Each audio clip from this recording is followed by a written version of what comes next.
Hello everyone, welcome back to বিনোদন blog. আমার এই ছোট্ট পরিবারের সবাইকে সাথে নিয়ে চলো আরেকটি নতুন দিন শুরু করছি। এটা হলো 8ই আগস্ট, এখন ঘড়ি কাটা বাজে 6:41। এটা হলো রাখি পূর্ণিমার দিনের ব্লগ।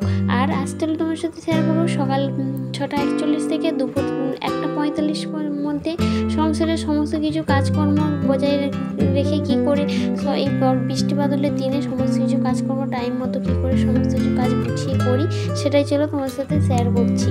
আর এটা হলো সকালবেলা ঘুম থেকে উঠেই মেয়ে, আজ যেহেতু রাখি পূর্ণিমার দিন ছিল এটা, সেই জন্য মেয়েকে সবার আগে স্কুলে পাঠিয়ে দিয়েছে। কারণ রাখি পূর্ণিমার দিন বলো, টিচার ডে বলো, কিছু কিছু দিন আছে যেটা স্টুডেন্টদের কাছে খুবই কিন্তু একটা স্পেশাল।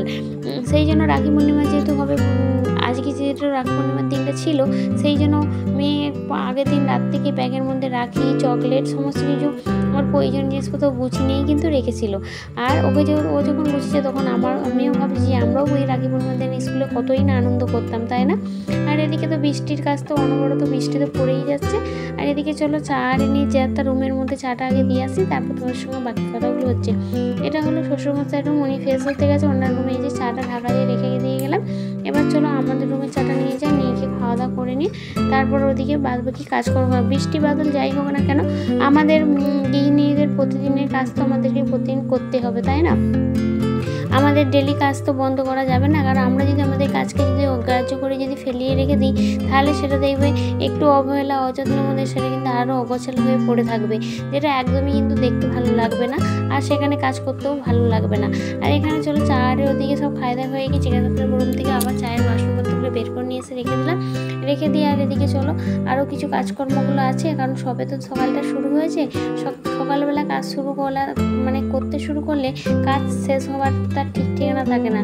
আর এদিকে চলো ওদিকে কাজকর্ম করতে করতে মেয়ের স্কুলে ফেরার টাইম হয়েছে, স্কুল থেকে চলেও এসছে, এসে এই যে ব্যাগগুলো রেখে এদেরকে হাতে দেখো রাখি বেঁধে এসছে, এসে এখন আমাকে রাখিটা দেখাবে যে দুটো হাতে কীরকমভাবে, বাচ্চারা তো ওরা হাতে রাখি বেঁধেছে, কিন্তু ওই যে পুরোপুরিভাবে ইটি হাতে পুরো টাইট হয়ে বসছিল।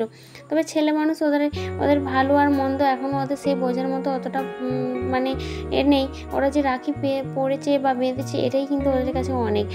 আর এ দেখো এখানে দুটো বেঁধেছে, আর বাদবাকি যতগুলো বেঁধেছিল সেগুলো সব খুলে গেছে। ওই না আমাকে এসে বলছে, মা চলো এখান থেকে তোমাকে একটা পরিয়ে দিই, আর পরিয়ে দিই। সেই জন্য ওখানে হাসতে, আর কী হয়েছে না হয়েছে সমস্ত কিছু বলা শুরু হয়ে গেছে।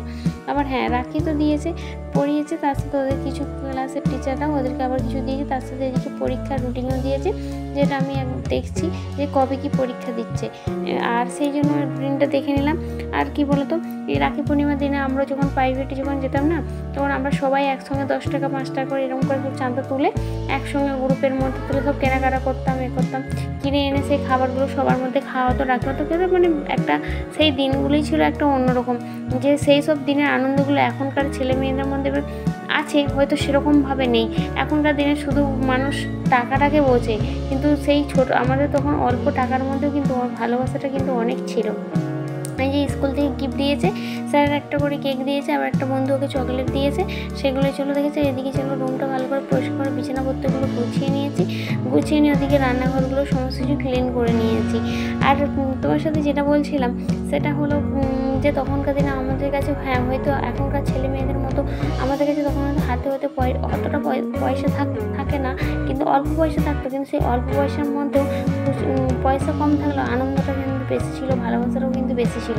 আর এখনকার দেখো পয়সা বেশি আছে কিন্তু আনন্দটা কম আছে, তাই সেই সব দিনগুলো কিন্তু টাকা পয়সা থেকেও কিন্তু অনেক দামি আমাদের কাছে বলতে পারো। আর সেই সব দিনগুলোর মতো দিন কিন্তু কোনোভাবেই হবে না, কোনো দিক থেকেই নয়। তাই চলো যেটা হয়ে গেছে, আবার এখন যেটা হচ্ছে সেটাকে নিয়ে ভাবি, যেটা হয়ে গেছে সেটাকে নিয়ে ভাবনা চিন্তা, সেইগুলো আমাদের কাছে একটা স্মৃতির পাতায় ডায়েরির একটা পাতায় স্মৃতি হিসাবেই রয়ে যায়, যেগুলো ফেলে চলে এসেছি বলতে পারো। আর এখানে চলো ও জামা কাপড়গুলো স্নান করে সব উপরে মিলে দিয়েছে, আর রান্নাবান্না বসলো। আজ না রান্নাবান্না বলতে অনেকদিন ভাবছিলাম কি রান্না করবো, এই রান্নাটা অনেকদিন ধরে ভাবছিলাম যে, কিন্তু রান্নার মাছ মাংস থাকলে যা হয়, আর সেই জন্য এরকম রান্না করা হচ্ছিল না। আজকে যেহেতু কিছুই নেই, অবশেষে মনের ইচ্ছাটা পূরণ হলো। আর টকের ডাল করছি 5 মিশালি আচার দিয়ে, তার সাথে আলু ভাতে, আর ওদিকে ভাত তো হয়েছে। আর আলু ভাতেটার সঙ্গে একটু পেঁয়াজ ভাজা, পেঁয়াজটাকে একদম লাল মচমচে করে ভেজে দুটো শুকনো লঙ্কা ভাজা করে আর আলু ভাতের সঙ্গে মাখাবো। আর এদিকে ভাতটাও উপর দিয়েছি, ভাতটা একটু ঝাঁকা নিয়ে নিচ্ছি। আর আলু ভাতের সঙ্গে একটু কী বলতো পেঁয়াজ দিয়ে মাখালে না খুব সুন্দর খেতে লাগে। আর তার সঙ্গে আমি একটু করবো টমেটোর ভর্তা। এদিকে মেয়ের খাবারটাও রেডি করে দিচ্ছি, ওদিকে একটু ডিম ভেজে দিলাম।